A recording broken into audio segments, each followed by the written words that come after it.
రెండు పక్షులు నీకు నాకు గుర్తుగా ఉన్నాయి. మాట విన పావురం లోబడని కాకియు, మాట వినిన పావురం లోబడని కాకియు ఆ సంఘములో విశ్వాసులైనాయి. ఆ సంఘములో విశ్వాసులైనాయి. నోవాహు ఓడని సంఘంలో రెండు పక్షులు నీకు నాకు గుర్తుగా ఉన్నాయి. గుర్తు తెమ్మని నోవాహు పంపాడు తెలివైన కాకిని. దైవజనుని మాటే మరచి లోకమును ప్రేమించి ఇటు అటు తిరుగుచుండే ఆ కాకి. గుర్తు తెమ్మని నోవాహు పంపాడు తెలివైన కాకిని. దైవజనుని మాటే మరచి లోకమును ప్రేమించి ఇటు అటు తిరుగుచుండే ఆ కాకి. దేవుడు బిడ్డరా, కాకి ఏం చెప్పాడంట దేవుడు? నోవాహు గారు ఏం చెప్పాడంట? కాకి ఒక గుర్తు తీసుకురామన్నాడు.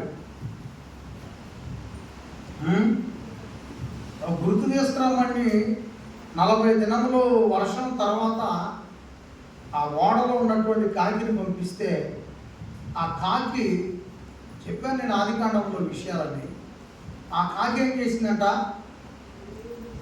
ఆ వర్షాలకి దేవునికి వ్యతిరేకంగా నచ్చనటువంటి ప్రజలు అనేక మంది అవిధేయులుగా బ్రతుకుతున్నప్పుడు, రక్షించుకోండి మీరు జలప్రలయం వస్తుందని చెప్పినప్పుడు ఎవరో కూడా వాడలోకి రావడానికి ఇష్టపడలేదు. అంటే నోవాహు చెప్పే విషయం ప్రజలు ఎవరు కూడా నమ్మలేదు. నమ్మారా? నమ్మితే పెట్టేవారు. చాలామంది నమ్మలేదు.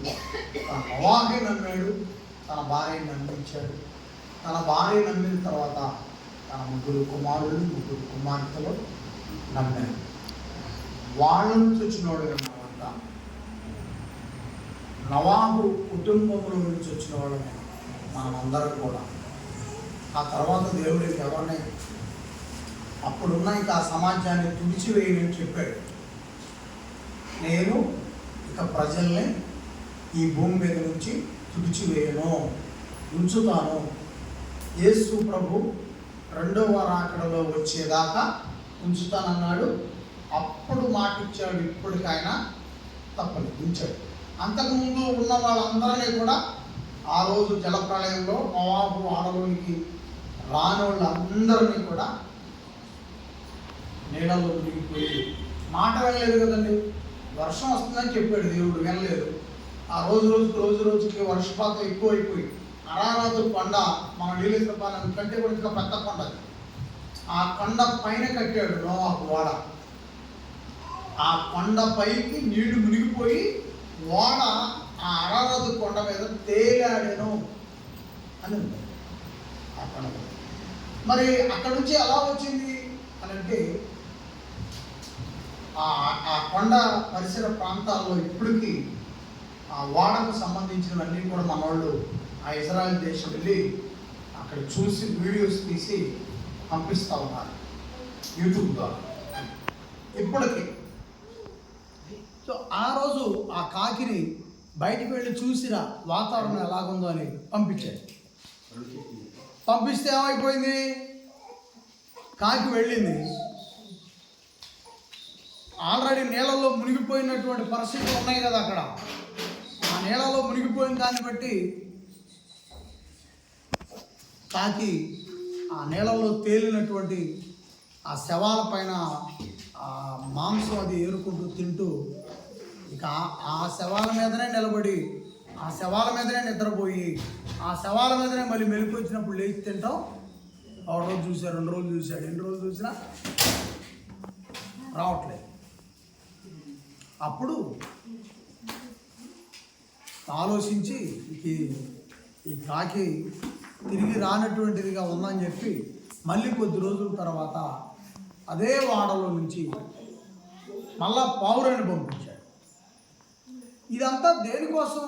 ఆయన ప్రయత్నాలు దేనికోసం అంటే, ఆయన కిందకి దిగొచ్చి నివాసం ఉండడానికి అవకాశం ఉందా లేదా సమాచారం కోసం. దిగి రాలేడు కదా. కాబట్టి ఇలా పక్షుల ద్వారా తన యొక్క ప్రయత్నాలు ప్రారంభించాడు. అప్పుడు పావురాన్ని వదిలినప్పుడు పావురం వచ్చింది. పావురం వచ్చేది మాంసం తింది కదా, కాబట్టి అంతా తిరిగింది. తిరిగి ఒక చెట్టు, ఇరిగిపోయిన చెట్టు నేలల్లో మునిగిపోయి ఉంటే, ఆ ఇరిగిపోయిన చెట్టుకి ఒక కొత్త ఇగురు వేసింది, అంత కొమ్మ. కానీ మరి ఈ పావురానికి ఎంత నిజంగా ఆశ్చర్యపోవాలి దాని విషయంలో. మరి ఒకవేళ చూసి ఏదైనా అవకాశం లేకపోతే తిరిగి మరలా వెనక్కి వచ్చేసిందిలే అనుకోవచ్చు. కానీ ఆ పావురం ఏం చేసిందంటే, ఆ చిగురుని తుంచి తన నోట పట్టుకొని మళ్ళా ఆ వాడలోనికి ఎగురుకుంటూ వెళ్ళి, అప్పుడు నోవాహు అంటే చెట్లు విరిగిపోయిన చెట్లు నీళ్ళన్నీ కూడా వినిగిపోయి మరలా ఆరుదాల నేలొచ్చి ఇరిగిపోయిన చెట్ల నుంచి ఎగురు వస్తుంది అంటే మనం కొద్ది రోజుల్లో కిందకి వెళ్ళొచ్చు అనుకున్నాడు. మరలా ఏం చేశాడు? కొన్ని దినముల తర్వాత పావురం నమ్మకం వచ్చింది కదా, మరలా ఆ పావురమే విడిచిపెట్టాడు. అది ఎగురుకుంటా వచ్చి తిరిగి అప్పటికే అంతంత కొమ్మలు వేసినవి ఇంకా పెద్ద కొమ్మలయ్యి పావురానికి ఆహారం గింజలు దొరికేంతగా పోతొచ్చి అదంతా పావురం నివసించదగేంతగా మన ప్రకృతి ఏర్పడింది. ఇక ఆ పావురం ఏం చేసిందంటే అక్కడే అన్నం తినుకుంటా, ఆ దగ్గరలో ఉన్న నీళ్ళు తాగుకుంటా ఒక చెట్టు గూడు కట్టుకొని అక్కడే ఉండిపోయింది. తిరిగి రాలేదు. నువ్వు పావురం రాలేదంటే తను ఉండటానికి కింద ఏర్పాట్లు అప్పుడు దిగొచ్చాడు ఆయన కుటుంబాన్ని తీసుకొని. ఇక ఈ పావురాన్ని కాకిని ఎందుకు పోల్చాడు, ఎందుకు వివరిస్తున్నాడంటే, ఈ రెండు ఒకే చోట నివాసం ఉన్నాయి. నోవాహు ఓడలోనే ఈ రెండు నివాసం ఉన్నాయి. ఒకటి వెళ్ళిపోయింది, ఒకటి తన అవసరం కోసం తిరిగి వచ్చింది. అంటే ఈ రోజు కూడా ఈ దేవాలయంలో ఇంతమంది ఖాళీగా ఉన్నారు, ఇంతమంది ఉన్నారు అని అంటే వెళ్ళిపోండి, మనం చేయాలనుకున్న పనికి సాయం తీసుకురండి అన్నాం. ఏమైపోయింది? ఖాళీ అయిపోయింది. అంటే సాయం చేసారమ్మంటే ఖాళీ అయిపోద్ది ఊళ్ళో. అది అడగలంత కాలం ఇది నిండిపోయింది. నాకు తెలిసి ఊరి పరిస్థితి. సో కాబట్టి కాకి వెళ్ళింది, వచ్చిందా? ఆ మాంసం చూసుకొని ఆడే ఉండిపోయింది. ఏడు చాలామంది పోయిన వారం వెళ్ళిపోయారు.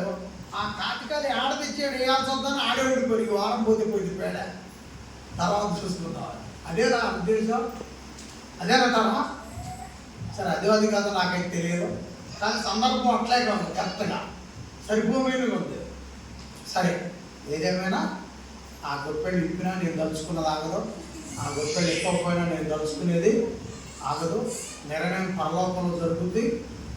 దేవుడు ఇవాళ కాకపోతే ఇంక 4 రోజులకైనా జరిగిస్తుంది. దేవుడికి మహిమ కలుగుతుందా? రైట్. సో కాబట్టి పిల్లరా, దేవుని పని విషయంలో మనము ఎప్పుడూ కూడా తిరిగి వచ్చే వాళ్ళంగా ఉంటాము. తిరిగి వచ్చేవాళ్ళం. దేవుడు తిరిగి రావటాన్ని ఇష్టపడుతున్నాడు.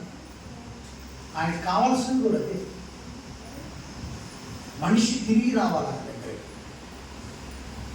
ఈ భూమి మీద మనము ఒక చోటకి ఎలా చేరుకుంటామో, మన ఆయుష్ అయిపోయిన తర్వాత మరణము మనకు ప్రాప్తించిన తర్వాత మనం కూడా తిరిగి మరలా దేవుణ్ణి చేరుకుంటాం. మనము తిరిగి రాలేనటువంటి మనస్తత్వం మనలో లేదనుకోండి, తిరిగి ఆయన దగ్గరకు వెళదామన్నా కూడా ఆయన రానిచ్చే పరిస్థితి.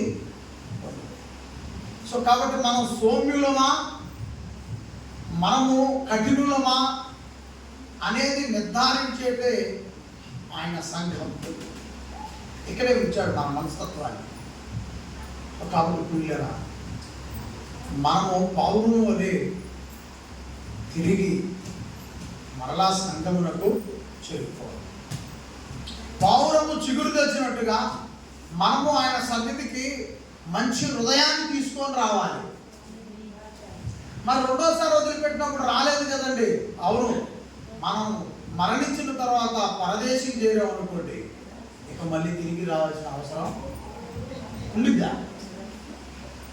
పౌరాన్ని రెండోసారి వదిలిపెట్టాడు, వెళ్ళిపోయింది, ఇక రాలేదు, అక్కడే నివాసం ఉంది. అలాగే మనము కూడా మరణం అనే పేరుతో వెళ్ళిపోతాం.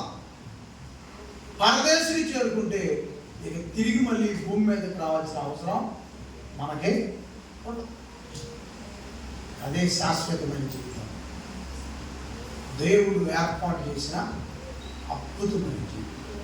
కాబట్టి మనము అద్భుతమైన జీవితాన్ని ఆశించడం తప్పులేదు, ఎందుకంటే దేవుడు ఇస్తానన్నాడు. తప్పకుండా మంచి జీవితాన్ని ఆశించండి. మంచిగా జీవించడానికి చిన్న ప్రార్థన చేసుకొని ఆ రోమపత్రికని ధ్యానించాం. రోమపత్రిక 2వ అధ్యాయంలో ఉన్నాం మనం.